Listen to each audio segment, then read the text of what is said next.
Hi, my name is Bill Creasy, and I'm interested in thinking about things that could end society.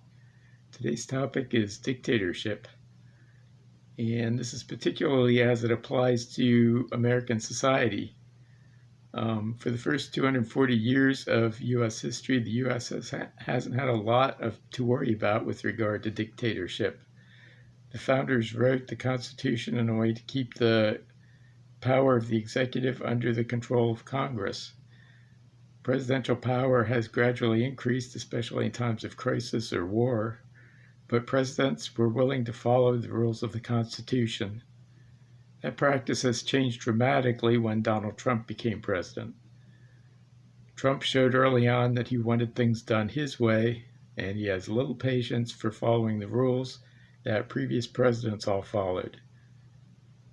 In the first term, Trump's cabinet appointees were Republican insiders, so they usually knew the system and they tried to stop him from going too far to extremes.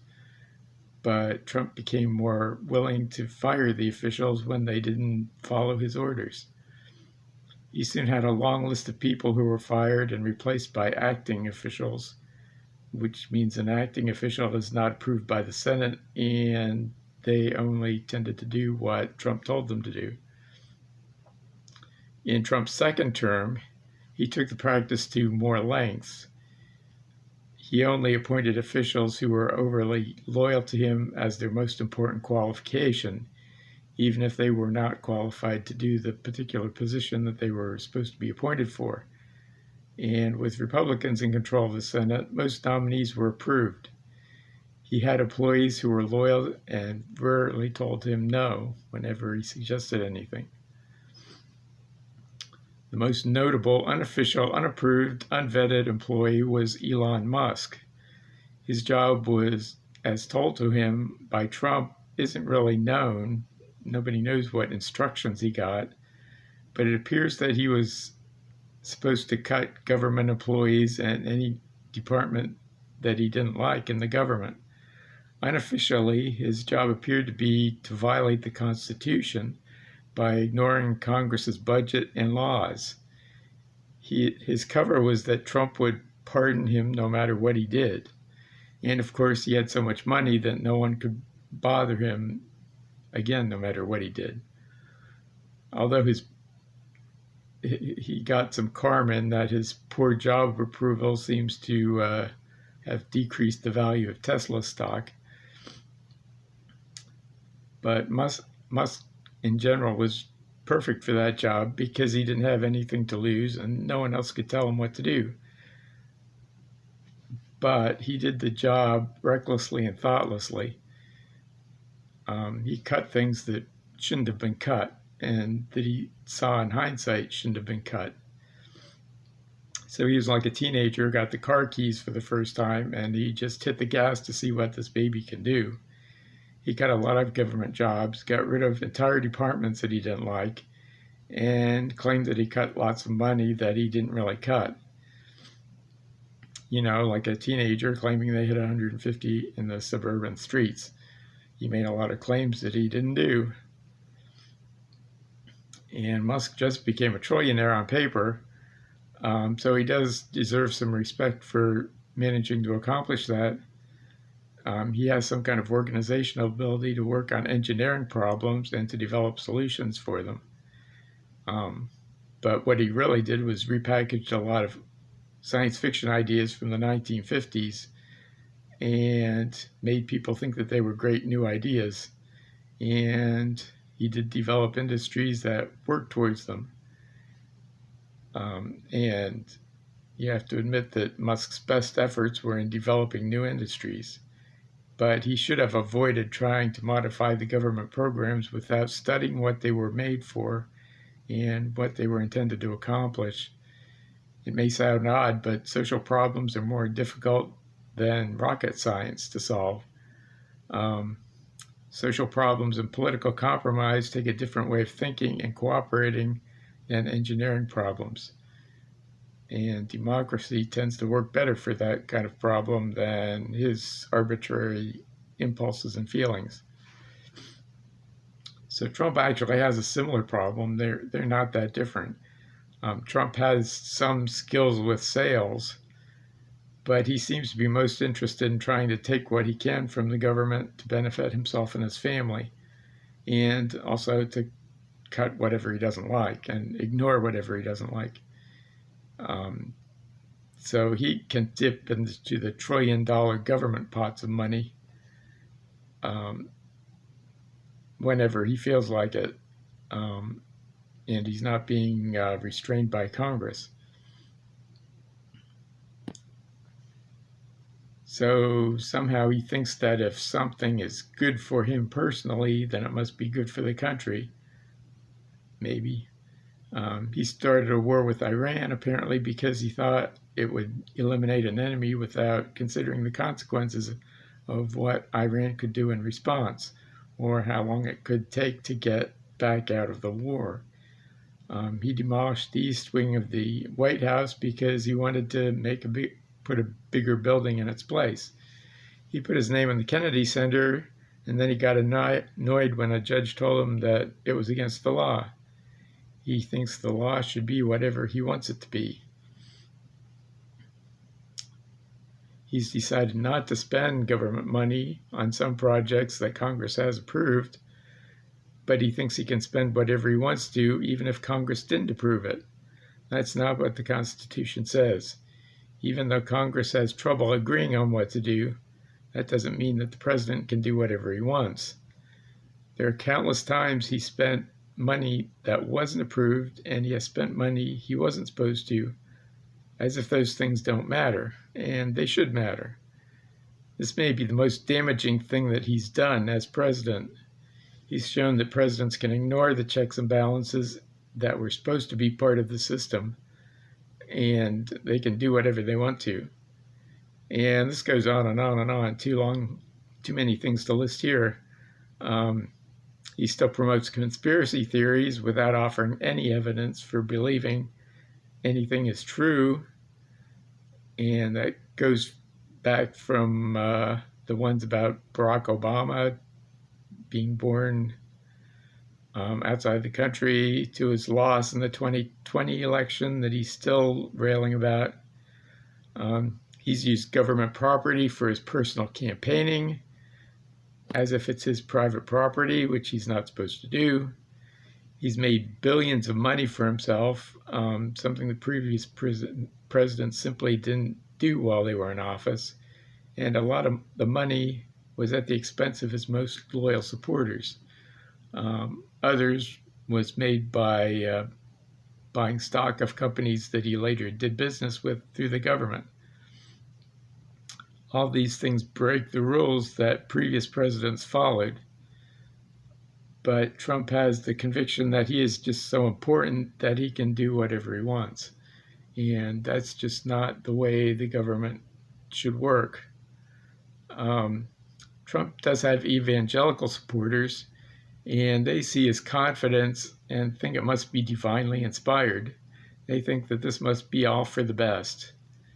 They can't understand how anyone could be that confident and that oblivious to real rules without divine help.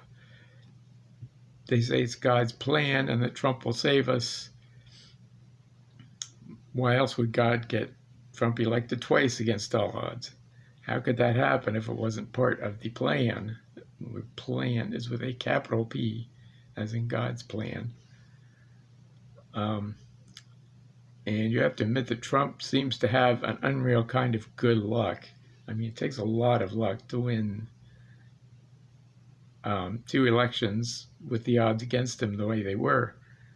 And some of the luck comes from the way people react to his confidence, which has nothing to do with reality, but only with his personality and what he wants. But the problem is that eventually reality catches up with everyone. Even entire societies can have big enough problems that they can cease to work, in spite of whether everyone in them wants them to work. So we must ask, is Trump's performance as a president the first step in destroying the American Democratic Republic and replacing it with a dictatorship? Will it be the end of the American experiment in democracy that was started 250 years ago, but now looks like it could be in danger. But we have to look at what the important factor is, which is not what Trump does, but what the people in the country do in response to what he does. If the majority of the country were MAGA people and they were willing to let Trump do whatever he wants, then it might be the end of democracy. The Republican Party could become nothing but the party of Trump. But right now it appears that people are protesting and resisting. People don't want a dictator. They don't want someone who is appointed by God. They don't want to give up on the Constitution. And they are turning against Trump and his destructive policies. But time will tell whether that will amount to an overthrow or not. But I'll say this for those who think that everything is all for the best. I can give a possible scenario of a future event in which indeed Trump might be responsible for saving the country. This is purely hypothetical, of course, but Trump wants to be a dictator, but there are parts of it that he just really isn't very good at. He just isn't good at gathering more supporters and at earning their goodwill.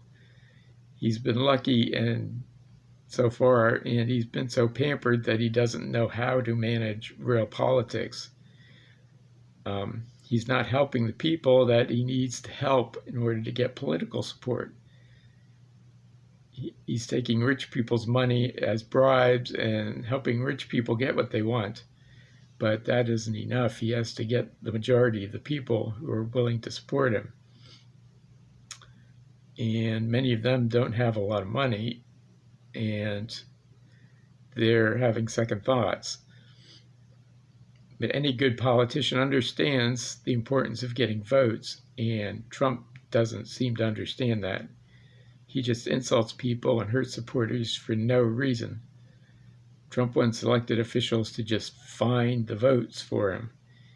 He wants to rig the election system so that he can win without majority support. He is more interested in ordering the Justice Department to take revenge on his enemies than to improve actual people's lives. So when Trump starts a war that drives up gas prices, it doesn't help get votes of poor people whose job depends on buying gas. When he says he doesn't care about inflation, it doesn't help get the votes of people who are hurt by inflation. These statements by Trump are thoughtless, and that's just not how he needs to get support. It's not what a good dictator wannabe needs to do. And this is why Trump lost in 2020, and he doesn't realize that he lost because he said and did the wrong things. He insists on trying to find somebody else to blame for it when it's really his own fault. So Trump is just bad at being the dictator from a nuts and bolts perspective, and he's bad at getting popular support. And as a result, he and his party will lose the elections again. However, the scenario is that sometime in the future, maybe in 5 years, maybe in 10 years, maybe in 50 years, someone else will come along who also wants to be a dictator. But this new guy, and it will probably be a guy, will be a little bit smarter than Trump. He will study what good dictators have done to get into power, and then he will tell voters what they want to hear, and will do things that help them, at least until he gets into power. He will make promises to give people money or benefits, and he will give it to them. They will like him, and they will vote for him. This is what Hugo Chavez did, for example, in Venezuela when he was just getting into power. It's what Mussolini did in fascist Italy. It's what Hitler did. The exception is Putin in Russia. He doesn't do this because he inherited an oppressive state organization, and he just throws all his enemies in jail, so he doesn't have to worry about buttering them up. But in the United States, when this new dictator comes along, He will do what the best previous dictators did because he will study history and people will end up liking him. But at some point, someone will start saying, wait a second, we just had Trump. He wanted to be a dictator, but he ignored the Constitution. He spent too much money and kept too much money for himself and his family. His troops were shooting people in the streets and hauling people into detention camps. We really don't want that to happen again. And that may be a slow process to start, but people will remember Trump and decide that they don't want another one like him. The tide will turn against the new dictator and he will be defeated in elections. He won't gain power because people will be, in a sense, inoculated against dictatorship. And in that process, Trump will have saved democracy. He will have become the warning that this country needs, that dictators are not what we need to run the government. The constitutional system is the right way to run the country, and presidents must follow the rules that all presidents so far have followed. So we need to be confident that if the current president is bad, he can be voted out, and he must leave without starting a revolt or without using military to hold on to power. And that will be true of Trump, hopefully, and it will be true of wannabe dictators that come along in the future. Thank you.